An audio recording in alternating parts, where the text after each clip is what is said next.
What is up, everyone? It's Quinn here, and in today's video, I'm going to be going through my 2026 top 10 rookie wide receiver rankings. So my first look at the 2026 draft class, breaking down my top 10, splitting these guys up into different tiers. I should have the running backs coming out of this weekend or early next week. If you enjoyed the video, do me a huge favor, hit that like button and subscribe. Would also love to hear your thoughts, which guys you higher on, lower on. Let me hear it down below in the comments. But let's start off by talking about a few honorable mentions. So these guys would come in at like 11, 12, 13. The three guys that just kind of missed the cut for me for the top 10 were Zachariah Branch, Chris Brazzell, and Jacoby Lane. So looking at Branch first, pretty much going to be like slot only in the NFL. Early declare, which is a positive. He's great after the catch, pretty electric with the ball in his hands. The big red flag for Branch is his very low career ADOT, all the way down at 5.3. Typically, guys who are not getting used down the field in college or even like in the intermediate areas do kind of struggle to round out their game in the NFL. And so it seems fairly likely that he's going to be more of just like gadgety usage, which could certainly play in the NFL, but for fantasy upside, don't see a ton of it as of right now. Now, you could, explain some of that away. Quarterback at Georgia wasn't really pushing the ball down the field, but still kind of a red flag early on in the process. Then with Chris Brazzell, deep threat. I do just think for fantasy, his upside is fairly limited because he doesn't earn targets at a crazy high level, and then he doesn't have a ton after the catch. And so I think he could be a productive NFL player, just kind of winning on the outside, downfield, a big play every few games. But for like consistent fantasy production, not sure if that's going to be there. And then Jacoby Lane, I think a lot of people are going to like him just because like his highlight reel is pretty sick. He really struggles to separate. 33% of his career targets are contested. That is a massive red flag, something I'll talk about with a prospect that isn't my top 10, but that's kind of a huge red flag for me. So those players just barely missed the cut. But now looking at the top 10 here, we're going to start off at the bottom. So at number 10, I have kind of a sleeper pick, I guess, at this point in the draft cycle. Ted Hurst out of Georgia State, played his first two college seasons. I think it's Valdosta State, a D2 school, had two decent years there, then transfers to Georgia State where he had two solid seasons. This is kind of betting on the tools here with Hurst. He's 6'3", 195. He's a great athlete. He pretty much was like the entire offense on his Georgia State teams. Like those were really bad offenses, bad teams overall, went 3-9 and 1-11. And he was like the, shining bright spot on their offense. He can make some pretty tough catches, 61% career contested catch rate, did have some concentration drop issues, 9.7% career drop rate, but I like the ball skills. He's someone where his first downs per route run was really strong on a bad offense. I do think his play strength, a little bit underwhelming, probably kind of developmental within the NFL, but I just think the tools are there. I think he does have a decently high ceiling. I think the draft capital will be interesting. Maybe he's like back end day 2. If he's slipping to day 3, then it's getting kind of sketchy. But I do think we could see teams kind of fall in love with just like the physical tools that he does have. So could make him kind of interesting in this class. Then at number 9, also in this bottom tier, I'm going to go with Elijah Surratt out of Indiana. He's a really interesting prospect because there are a lot of green flags about his profile. I mean, he has 4 like really strong seasons of production in college. He's a guy who really kind of built his way up where he starts off as a freshman at St. Francis, then he moves up to JMU, then his final 2 years follows Signetti to Indiana, and he goes from a guy playing at St. Francis as a freshman to now being a national champion in 2025. So the production's there. He's a physical, big-bodied possession wide receiver. He's an elite chain mover. 1.25 first downs per route run is a really, really strong metric.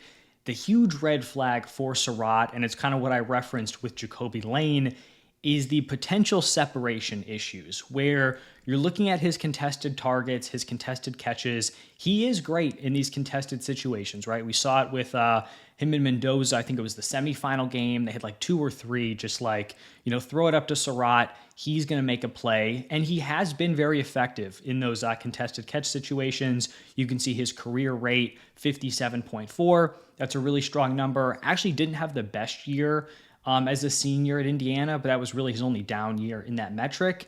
The issue is the overall percentage of his targets that are contested, where you can see first year at St. Francis, 28.1%, had a solid year at JMU below 20%, but then the 2 years at Indiana, when he's facing, the strongest competition, 32.1% contested target rate, 34.5%. That is very concerning because typically that's letting you know that he's not able to pull away from guys. He's not separating. And so if you're not getting open in college, maybe you can rely on those contested catches. It's going to be tougher to do that in the NFL. And this has been a metric where you can kind of weed out some dudes, especially potentially like in the draft range where he's going in. JJ Arcega-Whiteside was like, a clear example of a guy who had a super high contested target rate. Obviously didn't work out. Denzel Mims, another round 2 guy. I want to say N'Keal Harry had a pretty high contested target rate, especially in his last couple of seasons. So it is kind of a red flag and is what kind of holds me back here with Surratt. Then in the same tier, my number 8 wide receiver, going to go with Jeremy Bernard out of Alabama. Started off at Michigan State, then went to Washington for a year, finished up his final 2 seasons at Alabama. I think in the NFL, he could be a Z wide receiver or play out of the slot. We've kind of seen his slot rate fluctuate based on the landing spot. Whereas a freshman, he was in the slot 10.7%. Then as a sophomore, all the way up to 77%. And then at Alabama, he was at 51% and then 35%. So he has kind of moved all around throughout his college career. One potential red flag is he never really logged like a truly dominant college season where his yards per route run by year 1.64, 1.9, 2.24, 1.7. He does have very solid, reliable hands, 2.5% career drop rate. I think there are questions on whether or not he's going to actually be able to win downfield. We saw as a junior, he was actually super effective on deep passes, caught 9 of his 16 targets for 290 yards, 2 touchdowns. That really regressed in 2025, where he caught 5 of his 18 targets for 147 yards and a touchdown. But I really like his route running, very crisp there. He's a fluid mover, especially for his size. Like, he's not a tiny wide receiver, 6'1", 204. He's fun after the catch, productive in the short and intermediate areas. I think the athletic testing could kind of be a question mark here. Is he going to come in as like a subpar athlete? We'll have to wait and see. And I don't know if he's like specifically elite anywhere, but I do think he's a guy who could come in, command a decent amount of volume in the NFL, potentially be a solid wide receiver too. And I do think he has a pretty fantasy-friendly skill set. So Jeremy Bernard, I do think is interesting, kind of struggles in some areas, but does have some strengths. Then we're going to go with Chris Bell. I believe he's the second to last player in this tier out of Louisville. And he was the guy who was actually getting like some round 1 steam. Not saying he would have ended up there, but it was kind of being discussed.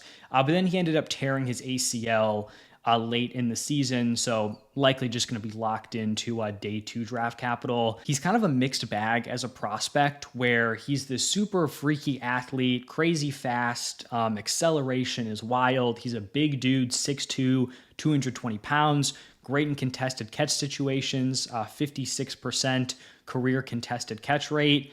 His overall production has been a little bit underwhelming. He didn't eclipse 2 yards per route run until his final season, 2.55 this past year. We have seen improvement with the hands, where his drop rate fell each season, was up at 22.2 as a freshman, down to 12.1 as a sophomore, 8.5 as a junior, all the way down to 4 as a senior, so good to see there. He is kind of limited in terms of his route tree, but I also think he's someone who could be used a little bit more creatively in the NFL. When you just look at his frame, his athleticism, you'd think this was a guy where you want to scheme up a ton of touches for him, to kind of get the ball in his hands, use him on screens, reverses, things like that. And that wasn't really the case at Louisville. They were kind of locked into just, their system. Like he lined up entirely on the left side of the field in 2024. In 2025, he lined up entirely on the right side of the field. He only has 11 career targets behind the line of scrimmage,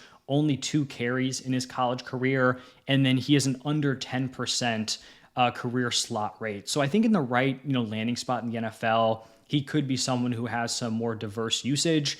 Obviously, we'll have to monitor the ACL recovery. We'll see what the NFL kind of thinks of his health, but someone who should be going on day 2 and an interesting player, especially just given his physical traits. And then the final guy in this tier, someone who I do kind of like a step ahead of some of these other players, it's going to be Omar Cooper Jr.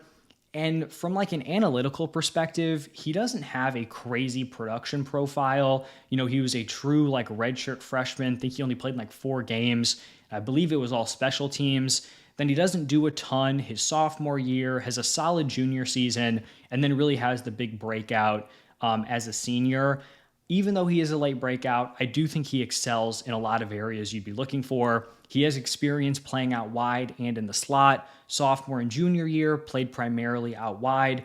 Then when you have, Surratt and Becker on this Indiana team, he kicks into the slot as a senior and finds a lot of success there. But he's not like this, tiny, gadgety slot wide receiver, 6 feet tall, 205 pounds, very consistent hands, 4.2% drop rate, 54% career contested catch rate. He's awesome after the catch, over 7 yak per reception in his last 2 seasons. He was 4th in the country this past year in missed tackles forced, up at 27. You can see relative to these other wide receivers, like in terms of making guys miss, he's way up there. Yards per out run is very strong. His yak numbers are great. He moves the chains. He's just green in a lot of these areas that I do think are pretty interesting. And I think his skill set is very translatable to the NFL.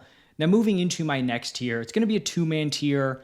My number 5 wide receiver is going to be Denzel Boston, a guy who pretty much barely played his first 2 seasons at Washington. And that's not great, but it can kind of be explained away based on his competition, the other guys in the room. This was the Washington team that had Rome Odunze, Jalen Polk, Jalen McMillan, and you can say like none of those guys have been all that amazing in the NFL. Like these are still guys who are in the NFL caliber wide receivers who were older and ahead of him on the depth chart. His hands are super impressive. Natural hands catcher, strong hands, 61% career contested catch rate. Drop rate is down at 3.6%. What is kind of a green flag here about Denzel Boston is you get some of these, bigger wide receivers who are players you can kind of throw the ball up to in those contested situations. You potentially get that high contested target rate like an Elijah Surratt or Jacoby Lane. That really wasn't the case with Denzel Boston, where only 18% of his career targets were contested. I think he's very coordinated, a solid athlete, especially at his size.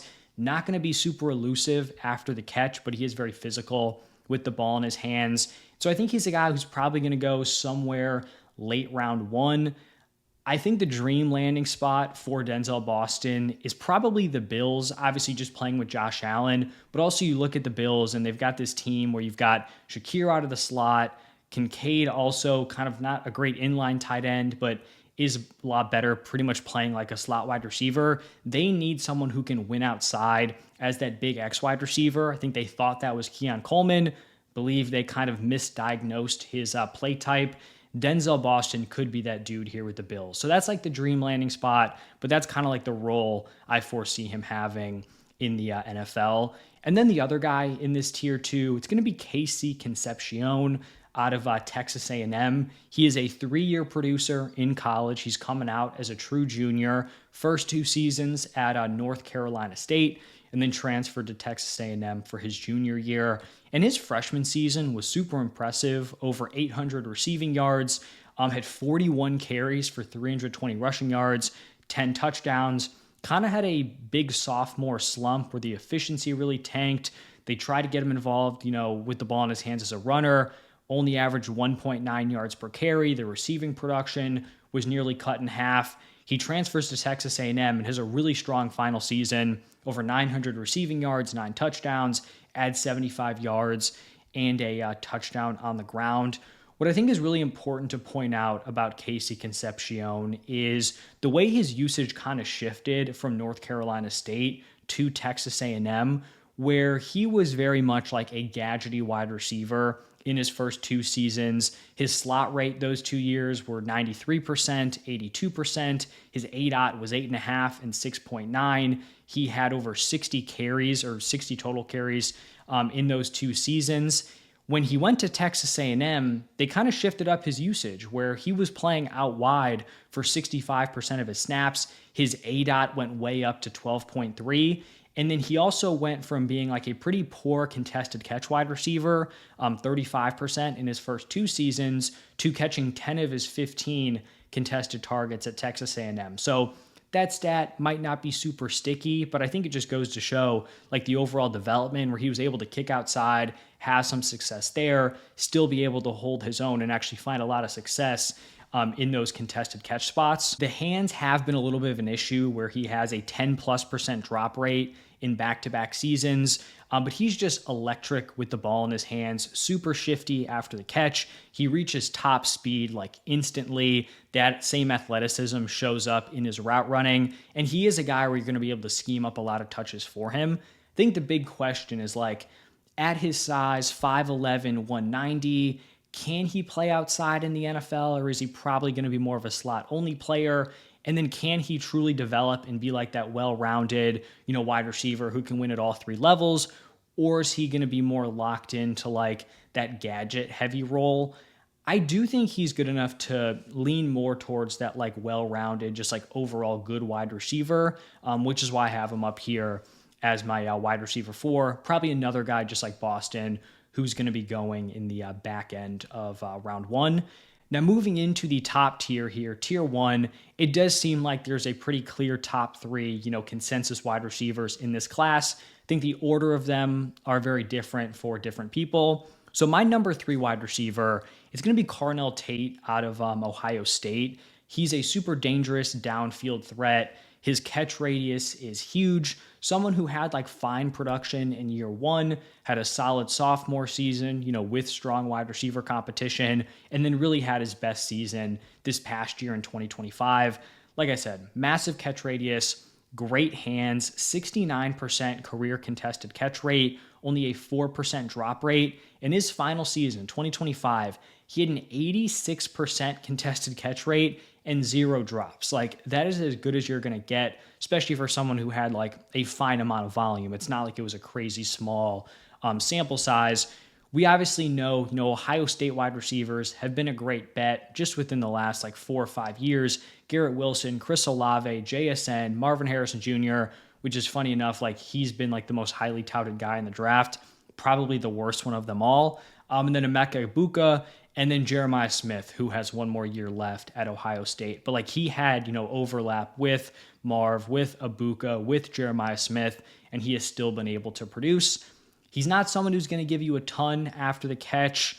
One kind of red flag, he doesn't earn targets at a crazy high level, especially relative to some of these other guys, but you could definitely point out just like the overall target competition, like him competing with Egbuka and Jeremiah Smith is very different than the wide receivers, Mekhi Lemon, Jordan Tyson, Casey Concepcion are competing with on their own college rosters. I am very confident that Carnell Tate is going to be a good wide receiver. The reason why I have him kind of 3 out of 3 for these top guys is I just feel like his overall fantasy upside is somewhat limited just based on his skill set, where I think you're kind of hoping for like a Nico Collins-esque ceiling. But when we're looking at the vast majority of these like high-end wide receiver ones for fantasy, they're guys that can kind of get moved around, someone you can scheme up touches for, you can kick them into the slot, get them looks there. And I just don't think that's the type of player that Carnell Tate is. So I think he's going to be someone who's just going to be like a better real-life player than he is for fantasy. And we are ranking this for fantasy, so that is why he comes in here at number 3. At wide receiver 2, I'm going to be going with Jordan Tyson out of Arizona State. Very solid, like overall college production profile. Had a strong year 1 at Colorado as a true freshman, 470 receiving yards, 4 touchdowns. He had a 2.79 yards per route run that season. True freshman, on a bad team that went 1-11 and was 127th out of 131 teams in points per game. So that's a very impressive year one, even if the counting stats aren't like absurd. He's a wide receiver that can truly play anywhere, X, Z, out of the slot. We've seen that usage kind of shake up where he was primarily playing out wide as a freshman. Then he had like the torn ACL, so barely played in the second season. But then 2024 at Arizona State, split almost 50-50 out wide in the slot, played more out wide in 2025. He's a very fluid mover, nice route runner, great body control at the catch point. He can get up on those contested targets, and he is a guy who pretty much can win everywhere. That means, short, intermediate, deep. It also means he can win out wide or out of the slot. I think if you were going to kind of nitpick his profile, he's a little bit underwhelming after the catch, does lack some physicality in that area. And then potentially the biggest red flag for NFL teams, it's just going to be his injury history, where we saw in 2022, he had like the torn ACL, MCL, PCL that led to him missing all but 3 games his sophomore season, and he didn't catch like a single pass. So it was like very limited when he did get in there. And then in 2023, I think he had a broken collarbone late in the year, 2024. And then 2025, he missed games with a hamstring injury. So from the outside looking in, I wouldn't say I'm super concerned. Like, it kind of just feels like he's been unlucky in a few different spots. I think it's more reasonable to say like he's kind of just had bad luck versus he's just like super injury prone everywhere, because it hasn't been like one repeat injury that's really gotten to him. But I will kind of defer to the NFL. So like if they say he's fine, I'm cool with it. If they have issues, maybe then we readjust and I move him down a little bit. But overall, very strong prospect. If the medicals check out, I do expect him to get drafted probably in the top 10, especially just given like the overall strength of this class or lack of. And now looking at my wide receiver one in this class, imagine you guys can guess who it is. I'm going to go with Makai Lemon here. He is just a super clean overall prospect. You look at his kind of career trajectory where he starts off, plays all 3 seasons at USC, doesn't do a ton as a true freshman, then has a really strong year 2, and then just has like that huge breakout in year 3 where he, goes for 1,156 yards, 11 touchdowns, catches 79 passes. He just does everything at a very solid level. When we're looking at him, relative to these other wide receivers, his yards per out run, over 3. That's great. 6.8 yak per reception. That's a great number. 28% targets per out run. 1.3 first downs per out run. He's a chain mover. Great in that metric. He's great after the catch and making guys miss. His drop rate is crazy low. His, quarterback passer rating when he's being targeted is very impressive. Everything that's like within his control, he does at a super solid level.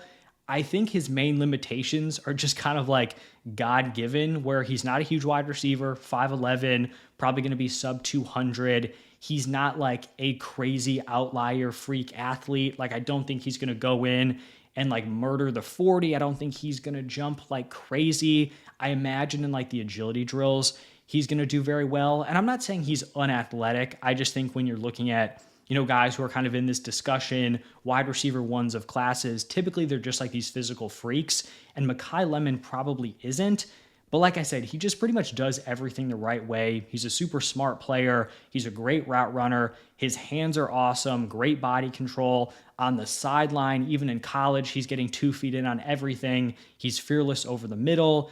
His yak, even though he's not the craziest athlete, it's like he always takes the right angle. He always makes the right move. When you look at him in scramble drills, he's always making himself available to the quarterback.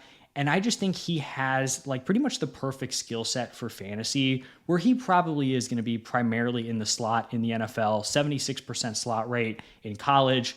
I don't think he's going to get into the NFL and just like magically become this like dominant outside wide receiver. Not saying he can't take snaps there, but I do imagine he's going to be majority in the slot. But he's a guy who I think can come in, command a lot of targets. You're going to want to get him the ball in his hands. This is a guy where they were scheming up like slot fades to him in the red zone. You're not doing that with a lot of like sub 6 foot wide receivers. So Makai Lemon, really like him. Obviously, with him being my wide receiver 1, I think for like an upside comp, you're looking at like an Amon-Ra St. Brown with that type of skill set. think kind of like that Julian Edelman mold. And like just looking up Edelman stats, I knew he was good. He was super productive for fantasy, just like a locked in 15 plus PPR points per game. I think if you got that career with him, kind of, emerging earlier on with the draft capital, I think you'd be very happy with where you'd be drafting Mekhi Lemon. So that's going to wrap it up for my top 10. I do think there's a pretty clear top three. Seems like most people have Concepcion, Boston in like that second tier. And then it does feel very wide open. After that, like I said, the honorable mentions, these guys could move up or down. But let me know your thoughts on these rankings. Who was I too high on, too low on? Did I miss anyone? Let me hear it down below. Stay tuned for the running backs. Thank you all for stopping by, and I will see you in the next one.